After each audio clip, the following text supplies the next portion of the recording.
ចឹងអ្នកដែលកើតឆ្នាំរោងគឺរិស័យរបស់យើងក៏ឡើងខ្លាំងដែរបាទអបអរសាទរលោកអ្នកដែលកើតឆ្នាំរោងណាបាទចឹងអ្នកដែលកើតឆ្នាំរោងយើងខមមិនលេខសំណាងគឺលេខ764បាទអ្នកដែលកើតឆ្នាំរោងលេខសំណាងលេខ764ចំណែកពណ៌សំណាងគឺពណ៌ប្រផេះបងប្អូនអ្នកដែលកើតឆ្នាំរោងលេខសំណាងលេខ764ពណ៌សំណាងពណ៌ប្រផេះរិស័យឡើងខ្លាំងណាស់អ្នកកើតឆ្នាំរោងពីថ្ងៃទី10ដល់ថ្ងៃទី20ខែកុម្ភៈខែមីនានេះបាទចឹងលោកអ្នកដែលកើតនៅឆ្នាំរោងយើងកុំអាលគិតអីទាំងអស់យើងគ្រាន់តែឃើញវីដេអូនេះយើងដឹងថាជាឆ្នាំយើងហើយចឹងយើងខមមិនលេខសំណាងគឺលេខ764បងប្អូនណាបាទពណ៌សំណាងគឺពណ៌ប្រផេះចឹងអ្នកដែលកើតឆ្នាំរោងលេខសំណាង764ពណ៌សំណាងពណ៌ប្រផេះរិស័យរបស់យើងគឺឡើងខ្លាំងចាប់ពីថ្ងៃទី10ខែមីនាដល់ថ្ងៃទី20ខែមីនាពេលដែលខ្ញុំឮអ្នកដែលកើតឆ្នាំរោងរិស័យឡើងខ្ញុំរំភើបជាងអ្នកដែលកើតឆ្នាំរោងទៀតព្រោះរយៈពេល5-6ឆ្នាំចុងក្រោយនេះអ្នកដែលកើតឆ្នាំរោងគឺរាសីធ្លាក់ខ្លាំងបងប្អូនធ្លាក់ខ្លាំងបាទសឹងបាក់ស្បាតសឹងទៅធ្វើអត្តឃាតណាបងប្អូនព្រោះថាធ្លាប់តែល្អធ្លាប់តែជោគជ័យធ្លាប់តែរឹងមាំធ្លាប់តែបកកែ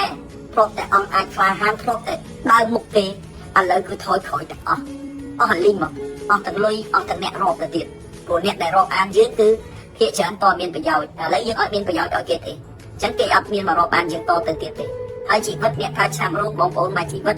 ពាក្យខ្មែរថាជួបតែរឿងអយុត្តិធម៌នេះជួបតែរឿងអយុត្តិធម៌ហ្នឹងអយុត្តិធម៌យ៉ាងម៉េចពេលដែលអ្នកកើតឆ្នាំរោងធ្វើត្រូវធ្វើល្អគ្មានណាមើលឃើញហើយគេមើលមិនឃើញហើយថែមទាំងគេលៀបពណ៌ពីដែលទង្វើល្អរបស់យើងនឹងទៅជារឿងអាក្រក់ទៅវិញអញ្ចឹងពេលយើងធ្វើល្អអត់មានណាមើលឃើញទេពេលដែលយើងអត់ខុសក៏គេចោទថាយើងខុសដែរទោះបីយើងធ្វើល្អយ៉ាងម៉េចក៏ដោយក៏គេលៀបពណ៌ក៏គេចំណែនគេធ្វើបាបយើងដែរ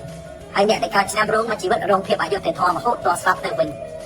ហើយបើនិយាយពីថាសក្តីស្មោះត្រង់គឺគ្មានអ្នកណាត្រង់ជាងឆ្នាំរោងនៅលើលោកនេះត្រង់ជាទីបំផុត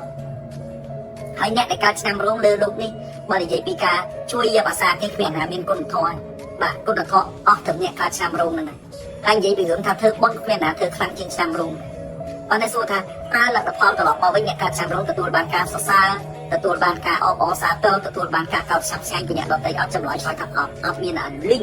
បាទអត់ដែលមានអ្នកណាមកសរសើរថាអ្នកកើតឆ្នាំរោងល្អទេមានតែគេដើរនិយាយដើរដោះចេះមួយចុះមួយខុសតឹងចឹងមក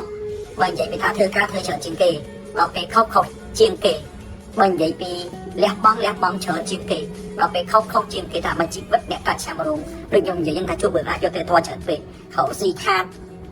ចាញ់បោកគេឬមួយក៏ធ្លាក់ខ្លួនក៏អត់ខឹងអាគេលៀបពណ៌ហ្នឹងគឺខឹងបំផុតគេរំលោភយករបស់យើងហើយគេចង់ថាយើងអ្នកខុសទៀតជឿចាប់បងប្អូនជីវិតអ្នកកើតឆ្នាំរោងអញ្ចឹងបានថាពេលខឹងម្ដងហ្នឹងបើមានកូនស្រីអត់ឲ្យយកសោះឆ្នាំរោងបើថាកូនផងអីទេយកឆ្នាំរោងមកព្រោះវាថាអូវារងំប៉ុន្តែបើស្រីយកឆ្នាំរោងមកគឺកម្របានសក់ស្រីកើតឆ្នាំរោងមួយចំនួនធំបងប្អូនសត្វវេទនាបើមិនរកស៊ីបើមិនធ្វើការអត់រស់ឲ្យងាប់ទៅបងអញ្ចឹងអ្នកកើតឆ្នាំរោងវេទនាណាបងប្អូនណាបាទបើចង់យកកូនគួរគិតសិនបើចង់បានកូនឆ្នាំរោងគួរដកថយវិជាកំណើតសិនណាបាទកុំយកចាំយកឆ្នាំផ្សេងកើតវិរោងហ្នឹងគេលោកកូនធំមកសម្ដាមែនទេអ្នកកើតឆ្នាំរោងបាទអញ្ចឹងអ្នកដែលកើតឆ្នាំរោងនេះឥឡូវនេះពេលនេះម៉ោងនេះនាទីនេះពាក្យខ្មែរថាចិត្តឈួតបាទប៉ុន្តែមិនអីទេចាប់ពីថ្ងៃទី10នេះទៅទោះបីជាចិត្តឈួតកុំអីទេកុំឲ្យតែឈួតបាទអ្វីដែលអាក្រក់អ្វីដែលមិនល្អហ្នឹងគឺនឹងប្រែคลายទៅជាល្អប្រសើរឡើងមកវិញបាទធ្វើដំណើរមកសន្សំអញ្ចឹងអ្នកដែលកើតឆ្នាំរោងយើងគិតល្អធ្វើល្អឲ្យច្រើនគឺសេចក្តីសុខគឺចាប់ផ្ដើមចូលមកក្នុងរង្វង់នៅក្នុងគ្រួសារយើងអញ្ចឹងអ្នកកើតឆ្នាំរោងគឺចាប់ផ្ដើមហេងចាប់ផ្ដើមល្អចាប់ផ្ដើមជោគជ័យមកវិញ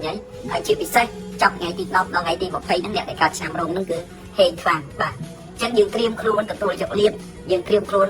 ហេងយើងត្រៀមខ្លួនកាក់កបយើងត្រៀមខ្លួនរីកចម្រើនទៅអ្នកដែលកើតឆ្នាំរោងបាទហើយអ្នកដែលកើតឆ្នាំរោងហ្នឹងបងប្អូនកូនក្មួយទាំងអស់កុំភ្លេចណាបងប្អូនណាបាទខមមិននៅលេខសំណាងផងលេខសំណាងគឺលេខ764ចំណែកពណ៌សំណាងគឺពណ៌ប្រផេះណាបងប្អូនអ្នកកើតឆ្នាំរោងអ្នកដែលកើតឆ្នាំរោងទាំងអស់គ្នាបងប្អូនខមមិនលេខ764ហើយពណ៌សំណាងពណ៌ប្រផេះហើយអ្នកដែលកើតឆ្នាំរោងហ្នឹងក៏ខ្ញុំណែនាំឲ្យបងប្អូនកូនក្មួយ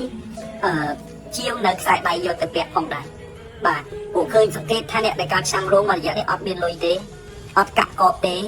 អត់រីកចម្រើនទេមុខជំនួយជួយដូរចឹងបងប្អូនអ្នកកើតឆ្នាំរោងនេះគួរតែជាវនៅខ្សែដៃនេះយកទៅពាក់បាទនេះខ្សែដៃនេះគឺជាប្រភេទខ្សែដៃហុងស៊ុយជាប្រភេទខ្សែដៃដែលយកមកពីប្រទេសភូមាដែលមានកម្មសិទ្ធិយ៉ាងត្រឹមត្រូវហើយគឺជាប្រភេទដែលនាំឲ្យយើងទៅជាក់ទៅជុំអូអ្នកកើតឆ្នាំរោងមួយរយៈនេះចិត្តក្តៅមែនតើដូចមនុស្សពលឡានចឹងចិត្តតែធុញថប់ ចិត្តតែតបប្រមល់ចិត្តតែគិតច្រើនណាបាទចឹងជាវខ្សែដៃនេះយកទៅពាក់ធ្វើឲ្យយើងលែងក្តៅក្រហាយធ្វើឲ្យយើងរីករាយធ្វើឲ្យយើងមានលុយហូរចូលធ្វើឲ្យយើងធ្វើអីបានកាត់តដូច្នេះបងប្អូនអ្នកដែលកើតឆ្នាំរោងគួរជាវខ្សែដៃនេះយកទៅពាក់ទី1ធ្វើឲ្យចិត្តត្រជាក់ទី2ស្រោតលុយដោះបំណុលចឹងបងប្អូនអ្នកកើតឆ្នាំរោងជាវនៅខ្សែដៃនេះយកទៅពាក់ទៅគឺហេងខ្លាំងកាក់កខ្លាំងហើយរីកចម្រើនខ្លាំងហើយបងប្អូនណាបាទចឹងបងប្អូនជាវខ្សែដៃនេះយកទៅពាក់សម្រាប់លោកអ្នកដែលកើតនៅឆ្នាំរោង